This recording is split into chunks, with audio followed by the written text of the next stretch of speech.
ഈ ഒരു കാഴ്ച കാണാൻ വേണ്ടിയിട്ട് നമ്മളെ പോലെ തന്നെ ഒരുപാട് ആളുകൾ ഇവിടെ വന്നു കേട്ടോ. ഇവിടുത്തെ പോയി കയറാൻ കാണുന്ന പോലെ അല്ല കേട്ടോ. അത്യാവശ്യം നല്ല ബോസും കാര്യങ്ങളൊക്കെ ഉണ്ട്. ഇത് പാടാണ്, അത് തോടാണ്, രണ്ടും പാടെ ഒന്നായ കാഴ്ചയാണ് കാണുന്നത്. ആണ് കോഴി വാങ്ങാന്നുള്ള തീരുമാനത്തിലെത്തിയത്. ശരി, എത്ര നിരച്ചെന്നുള്ള എണ്ണാണ് കേട്ടോ. അപ്പോൾ നമ്മളിന്ന് നമ്മുടെ നാട്ടിൽ അരിമ്പറ വന്നതാണ് കേട്ടോ. അരിമ്പറ നമ്മൾ ഇടയ്ക്കൊക്കെ സ്ഥിരമായിട്ട് വന്നതിനൊരു സമയം ഉണ്ടായിരുന്നു. പക്ഷേ ഇപ്പോൾ വന്നത് എന്താ വെച്ചാൽ നല്ല വെള്ളമൊക്കെ കയറിയിട്ട് ഈ പാടത്തും പറമ്പും തോടും ഒന്നായിട്ട് വെള്ളമായിരുന്നു പറഞ്ഞപ്പോൾ ഒന്ന് കാണാൻ വേണ്ടിയിട്ട് വന്നതാണ് കേട്ടോ.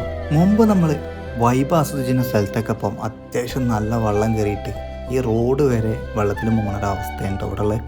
ഇന്നലെയൊക്കെ അത്യാവശ്യം ഫുള്ളായിട്ട് നിറഞ്ഞിരുന്ന. ഇന്നിപ്പോൾ മഴയൊക്കെ കുറഞ്ഞുകൊണ്ട് ഒരുപാട് മാറ്റമുണ്ട്. ഈ ഒരു കാഴ്ച കാണാൻ വേണ്ടിയിട്ട് നമ്മളെ പോലെ തന്നെ ഒരുപാട് ആളുകൾ ഇവിടെ വന്നു കേട്ടോ. പക്ഷെ കുട്ടികളൊക്കെ ആയിട്ട് വരുമ്പോൾ എന്തായാലും നമ്മളെ സേഫ്റ്റി നമ്മളെ കയ്യിൽ തന്നെയാണ് കേട്ടോ.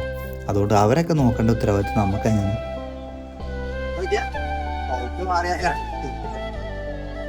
ഇവിടുത്തെ പോയി കയറാൻ കാണുന്ന പോലെ അല്ല കേട്ടോ. അത്യാവശ്യം നല്ല ബോസും കാര്യങ്ങളൊക്കെ ഉണ്ടേ. അപ്പോൾ എന്തായാലും കുട്ടികളെ കൊണ്ടുവരുമ്പോൾ ഒന്ന് ശ്രദ്ധിച്ചാണ്ട്. ഈ ഒരു റോഡിൻ്റെ രണ്ട് സൈഡിലും നെല്ലാണെങ്കിലും ഈ ഒരു ഭാഗം അത്യാവശ്യം വെള്ളം നിറഞ്ഞിട്ട് ഫുള്ളായിക്കണം കേട്ടോ. അതുകൊണ്ടാണ് നമ്മൾ പച്ചപ്പും കാര്യങ്ങളൊന്നും ഒരു സൈഡിൽ മാത്രം കാണുന്നത്. പല ആൾക്കാർ പറഞ്ഞമാർക്ക് പാടും തോടും ഒക്കെ ഒന്നാകെ പറഞ്ഞത് ശരിക്കും പറഞ്ഞാൽ ഇവിടെ വരുമ്പോഴാണ് കാണുന്നത്. ഇത് പാടാണ്, അത് തോടാണ്, രണ്ടും പാടെ ഒന്നായ കാഴ്ചയാണ് കാണുന്നത്. അതും കഴിഞ്ഞ് നമ്മൾ നേരെ ചായപ്പീടിയെ പോയിട്ട് നല്ലൊരു ചായയും കാര്യങ്ങളൊക്കെ കുടിച്ചതിന് ശേഷം നേരെ അവിടുന്ന് പോരാണിട്ടുണ്ടായത്. കാരണം ഇന്ന് സൺഡേ ആയതുകൊണ്ട് തന്നെ നമുക്ക് എന്ത് കറിയാക്കാൻ കിട്ടുമെന്ന് ആലോചിച്ചപ്പോഴാണ് കോഴി വാങ്ങാന്നുള്ള തീരുമാനത്തിലെത്തിയത്. അങ്ങനെ നമ്മൾ നേരെ പോയി അസ്രപ്പാക്കാൻ്റെ അടുത്ത് നിന്ന് കോഴിയും കാര്യങ്ങളൊക്കെ വാങ്ങി അവിടുന്ന് നേരെ പോയത് എവിടെക്ക് വെച്ചാൽ നമ്മൾ ബാർബർ ഷോപ്പ് കണ്ടോ. ശരിക്കും പറഞ്ഞാൽ ആഴ്ചയിൽ ഒരു ദിവസമൊക്കെ പോയിട്ട് നമ്മളെ തന്നെ ഒന്ന് നോക്കി ഒന്ന് മുടിയൊക്കെ വാർന്ന് പോകുന്നില്ലെങ്കിൽ നമുക്കൊരു സമാധാനം ഉണ്ടാവും. പിന്നെയുള്ള പ്രധാന പരിപാടി എന്താ വെച്ചാൽ എത്ര നിരച്ചെന്നുള്ള എണ്ണമാണ് കേട്ടോ. ആ എണ്ണവും കഴിഞ്ഞ് നമ്മൾ നേരെ വീട്ടിലേക്ക് വന്നിട്ട് ചെറിയൊരു പരിപാടി കൂടി ബാക്കിയുണ്ടായിന്.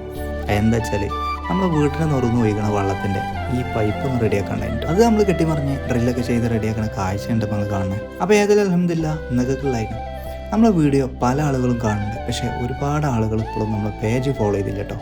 അപ്പോൾ ആദ്യമായിട്ടാണ് നമ്മൾ വീഡിയോ കാണുന്നുണ്ടെങ്കിൽ എന്തായാലും നമ്മൾ പേജ് ഫോളോ ചെയ്യാം. ഓക്കെ.